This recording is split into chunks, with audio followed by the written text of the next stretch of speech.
Pioneering Olympic skateboarder Brandon Valjalo's flair has earned him the freedom to explore the continent, Europe and the world. He's been South African and African champion, member of the international squad in the Euro Tour, and he's a rare thing, a modest man with a world at his feet. What's up, Insider? Brandon Valjalo here, professional skateboarder from Johannesburg, South Africa. We've just touched down in Cape Town and we're about to explore the city for the day and set up a new skateboard. So come with me to my local skate shop. It all started when I was 3 years old. My brother and my dad used to skate back in their day. So there was always a skateboard in the garage, you know? And from the young age, I was always curious about what was in the garage. And started skating at around the age of 3, going down the driveway, sitting on my board, like on my butt, going down the driveway, trying to pick up speed. Then from there, it just became like a hobby. And from there, I just took the ropes and carried on this little passion that was my hobby and just kept on going and kept on skating. And while I was competing, I started figuring out like I'm actually pretty good at this. But then now it's just pretty much pure motivation to keep progressing and something that keeps me going every single day. And it's my way of being able to go out there and create and express myself in the best way possible. I'm setting up a new skateboard over here. First things first, I put my stickers of my partners that support me. Next thing is the sandpaper for all of you viewers, but it's actually called grip tape from skateboarding terminology. Yeah, I set up a new skateboard between every 3 to 5 days if I'm skating the streets, which is not built for skateboarding. But if I'm skating skate parks, it could last anywhere between 1 to 2 weeks. Normally I have like a superstition once I set up my bolts to put them in the exact same position they've been in every single time. So it's like if that's the top right, I'll put it like top right, top left, bottom right, bottom left, and then they'd all have like their corresponding little bolts.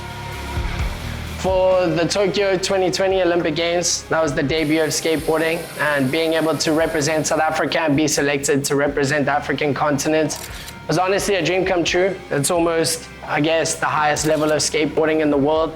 Being able to go back and see that my skateboard is still in the Olympic Museum in Lausanne over there as a part of the first ever people that have pioneered it was something for me that kind of made me emotional. It was like, wow, I was taken back by that whole experience.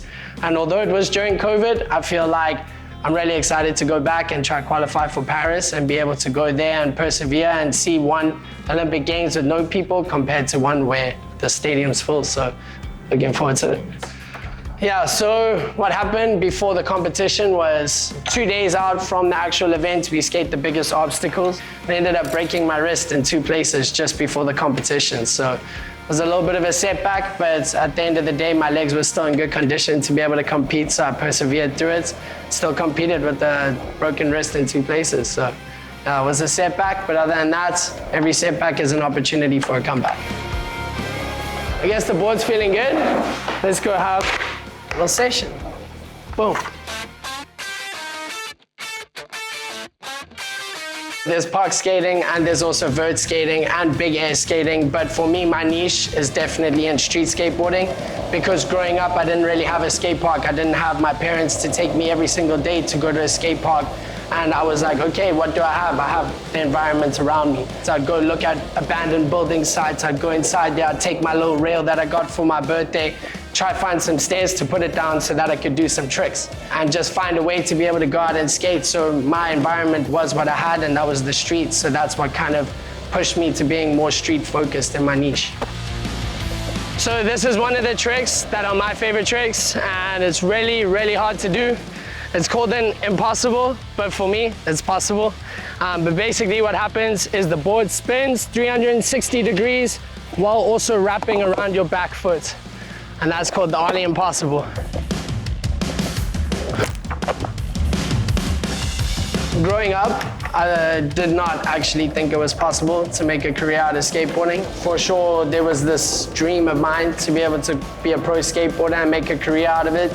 But in South Africa, it was something that was kind of unheard of. I was good at cricket, I was good at all the traditional sports, cricket, soccer, and rugby I was playing, which for me was the thing that gave me the discipline that I was able to apply to skateboarding rather than just using and seeing skateboarding as a cultural side, but seeing it from athletics point of view or athlete perspective.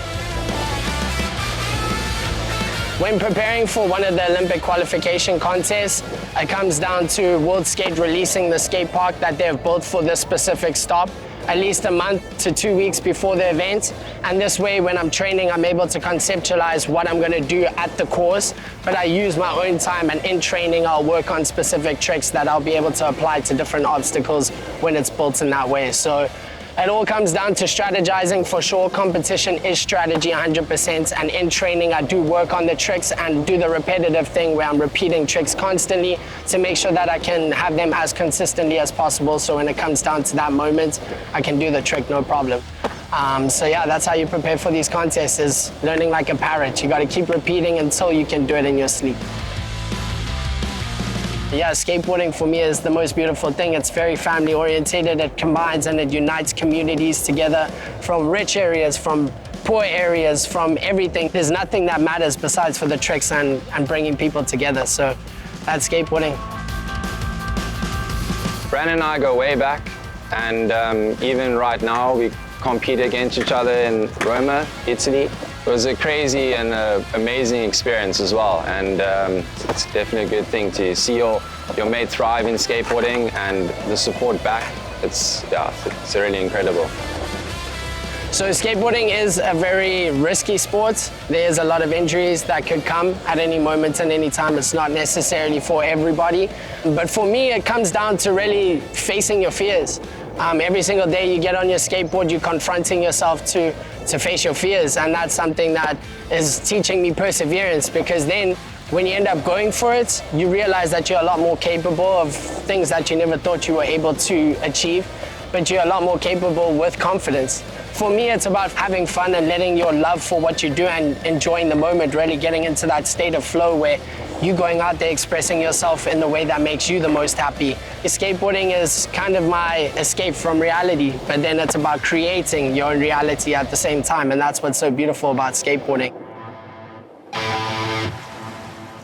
The best way for me to be able to experience a different culture and the people and the way of life is by really indulging in the food. And for me, that is the best way that I like to spend my time and really be able to connect with people around the world. And what better way to do that than with good food? Preparing for the Olympic Games in Paris 2024, for me, it all comes down to everything, being happy, being able to enjoy my time on my skateboard, being dedicated to it and really finding the motivation within and finding the motivation with my peers to really be excited to keep on progressing. Skateboarding does come down to experience, and if I'm a happy person and I feel happy in other ways of my life or in other areas of my life, so it all comes down to everything and all the little small things that all add up over a period of time, from training to eating good. For me, looking forward to the Paris Olympic Games, I think I'm going to be very dedicated to the next year and a half going into my training, and hopefully I can get the best result to bring back a medal for the country. Bring it home, Brandon.